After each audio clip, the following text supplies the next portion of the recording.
Okay, so our last bit of our lesson today, which we're going to spend about half an hour on, is urban redevelopment and regeneration. Now, urban redevelopment is another solution to the problem that cities are becoming unlivable, unpleasant places for people to live. So, this is where residents are moved out and buildings are demolished to make way for new developments, or old buildings are restored or repurposed, which is like a factory turned into apartments. And often these are very nice, often sometimes quite expensive apartments for people to live in. Now, the case study we're going to look at is what happened in the London Docklands. We can see what the Docklands looked like in 67, 96, and then what they look like more recently. So there's a big, you can see sort of the same area being photographed here. I think it's slightly backwards in the picture, the way the loop's going, but it looks very different today. It looks much more developed. Now, this is the LGDC is the corporation we're looking at, which was in charge of redeveloping the docks. Had four areas we're looking at: Wapping, Surrey Quays, Isle of Dogs, which is not as cool as it sounds, and Royal Docks. Now, what we're going to do today is on your worksheet, you're going to describe why the Docklands declined, explain the redevelopment of London Docklands, and evaluate whether the redevelopment was a success or a failure. So, in terms of decline, now the River Thames became increasingly silted as boats had become progressively larger and they found it difficult to come this far upstream. Now, silted means that there was more silt in them. So, this is sort of the dirt you would find at the bottom of the dirt and the mud you find at the bottom of a river, there's more of it. So, the river has basically become shallow and boats were bigger, so they're not able to get as far upstream. So, the docks, that's where goods which were coming into Britain were being offloaded and maybe new things were being put on to be shipped to be sold abroad. They moved downstream to places like Tilbury, which are closer to the mouth of the Thames, closer to the sea. Now, another reason why the Docklands, that area that we saw on the map a minute ago, declined were containerisation. Now, you can see in the picture at the bottom right hand side down here, shipping containers. So this meant that they were being offloaded not by hand, but by large cranes which were operated by people, but operated by fewer people than used to be used to carry things off the ships. Also, there was a general decline in manufacturing. So there were fewer things being made in factories like this one here. And that meant portside industries like foods refining closed down. Now, another reason there were problems was there were problems with the places people were living in these areas. So remember we looked last time at the fact that if you're talking about sort of manufacturing industry or somewhere like docks, you want workers housed close by so that they can easily transport to work. Now, firstly, those jobs are no longer there. Secondly, there's a lot of problems with tower blocks. Now, you can look at these examples on the PowerPoint, which is attached onto your notebook, but you can see examples like this coming up where people are talking about mold in their kitchen walls, difficulty having children there, um, worries about gangs of older children, teenagers hanging around, and general, which is a concern about crime that you often see in these days with youth gangs. And then you see an older woman, so that's a mother aged 30 not wanting her child to be growing up there. And then you've got an older woman living on the 18th floor, 72 years old, and struggling to get up the stairs with the lift often broken. And again, concerns about crime. Now, other concerns were in this area, the local council was investing less in housing, roads, and education. So at the time, the dock industry is declining. There's less money for the council. They're not spending as much on housing, roads, and education. So this meant younger people were leaving school with fewer qualifications. There was high unemployment. People had more time and less money and opportunities. So this was leading to an increase in petty crime. Um, there was less money to spend on goods and services, and it's a cycle. So when we're seeing more crime, people in poorer jobs, high unemployment, this means that there is less money being paid to the council, and then the cycle starts again. So they're spending less in housing, roads, education, and it's what we'd call a vicious cycle. It's a bad cycle where it continues without ending. Now, to give some figures in this, between 1970 and 1980, 30,000 jobs were lost. By 81, 50% of the Docklands, the property there was derelict. This means in poor condition. I talked about it earlier. Poor condition, no, and often unoccupied, um, not fit for people to live in. Unemployment was 21%, male employment was 24%. Now you might say, well, 76% of men are working, but the reality is this is twice the national average. In most places, only 12% of men are employed. But in the Docklands, about 1 in every 4 men doesn't have a job. 1 out of 3 houses was unfit for human habitation. That means it wasn't safe or appropriate for people to be living there. There wasn't an adequate infrastructure, roads, rail, telephone, cable lines. So in the past, the Docklands had been kept deliberately inaccessible to protect goods that were being stored. Because most of the goods being brought into the UK in the 1950s were being kept in these docks. They wanted to make it difficult for people to steal these things.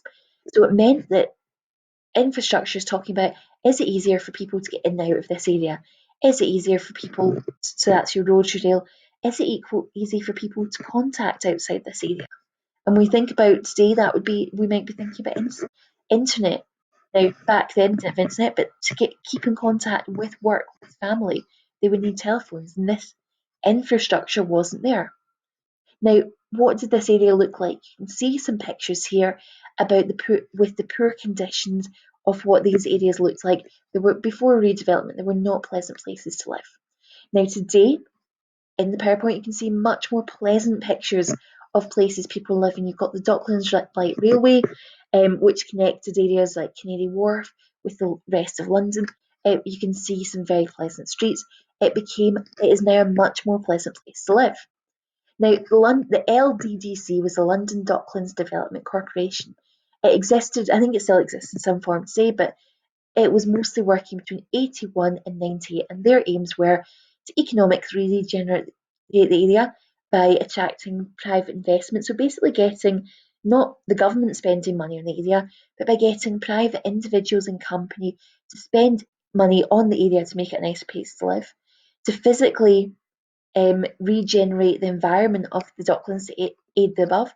So that what that means is, how are you going to get companies investing in the area? Maybe how are you going to get companies starting a business?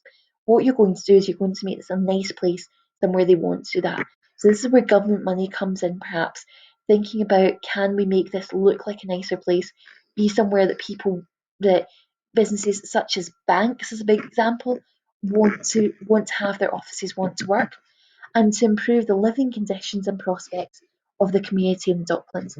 This is basically having people have nicer places to live and a better chance at a future. So this is young people getting qualifications, getting into work.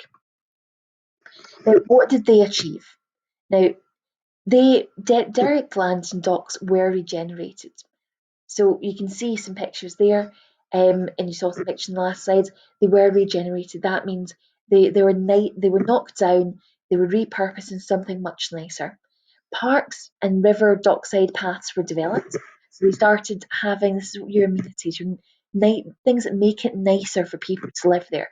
So parks to send your children to. Remember the woman on the last slide concerned about there being nothing for her child and possibly falling into crime. And also riverside paths. So something for walkers and cyclists. It makes it a nice place to live. Old houses were improved and new houses were built. And 300 million was spent on improving utilities. Now, if we look at this graph, what we see is some of the changes in structures. What does this really mean? If we look at 81 compared to 90, there were more jobs in manufacturing.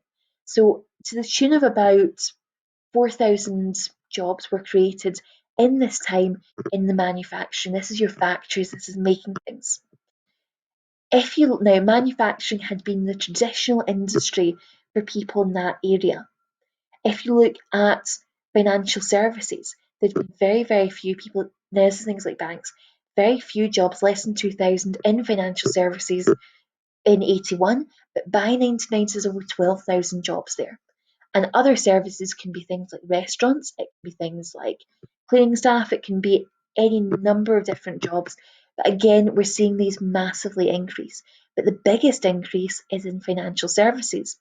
Now, the problem this creates, you'll see in the next slide, is that people who'd previously maybe worked in a factory had lost their job during the period of decline, and some of them managed to get new jobs, but many of them didn't, and many of them wouldn't find work in banks. This is jobs for people from outside the area. Now, the Docklands Light Railway opened in 87, 73 million, and it now operates the full service. However, in the late 80s, it stopped in the evenings and had a limited service at weekends. Now, why did they complain it wasn't for them? They complained it wasn't for them because it was really for the people in financial services who were working in the area but weren't living there. So it was there to get them to work in the morning, to get them home in the evening, but these people weren't generally travelling to work at the weekends. So it didn't really run at the weekend. And this meant that people weren't in the area, weren't able to travel outside the area very much at the weekend. They weren't able to go out in the evening. So they saw this as for the outsiders who were often richer coming in to the area. Now, London City Airport opened in 87. It's situated in Royal Docks. The Limehouse Link, which cost 40 million, was built to connect Docklands to central London. So this is looking at the fact in the past there deliberately hadn't been transport links. So now they started to build this link road. But some communities were disrupted during construction. So in 1990, some housing in Ropemakers Fields, Limehouse, was knocked down by the construction of the link tunnel. So it had positives in connecting people more to the rest of the city, but it also had some real negatives. In terms of bridges, the LDDC constructed bridges across the docks to improve accessibility, so to make it easier for people to go there. If we look at the sort of businesses that are moving in, we've got Morgan Stanley, a big investment bank, Barclays Capital, financial services authorities, the people in Britain who regulate the banks, make sure they're obeying the law. Ogilvy and Mather, Credit Suisse, Barclays Capital again, all of these are big independent financial banks and other financial service companies. Now, why don't these suit the established populations? Because people working in somewhere like KPMG, which is a consulting company, or Barclays Capital or a bank, these are people usually with university degrees, usually with um, expertise in the financial services. The people that lived, the established population, are the people who lived there before regeneration, so before 1980. And these people were generally what we call blue collar workers, factory workers who left school at 16 with very few qualifications. They wouldn't find it easy, and many of them who are unemployed now, you're one in four men unemployed, they don't have the skills to get jobs in the financial services industry. Now, the LDDC partly responded to this criticism. There was a mismatch in skills between the people who lived there and the sort of financial jobs that were created. So they sponsored a lot of training projects to try and improve the qualifications of the population. They spent about 30 million on community projects. So this is trying to get people qualifications that will help them get jobs in these new industries. Now, nowadays, about 5.9 million square feet of office and retail space is now leased, many of which to financial companies. 28,000 people in the whole of London work in the whole of the Docklands. However, much of the office space in Canary Wharf did remain empty till the late 1990s. The completion of the Jubilee line in 2000, that's another line of the London Railway, London Underground, encouraged more people to move in. So the Jubilee line also runs to places like Canary Wharf and Canada Square. So you can see that here. But so this regeneration, it did work in a sense, but it was a slow process with many offices remaining empty until the late 90s. Okay, so now you're going to go into your watch the next short video, go into your books, and you'll find the next part.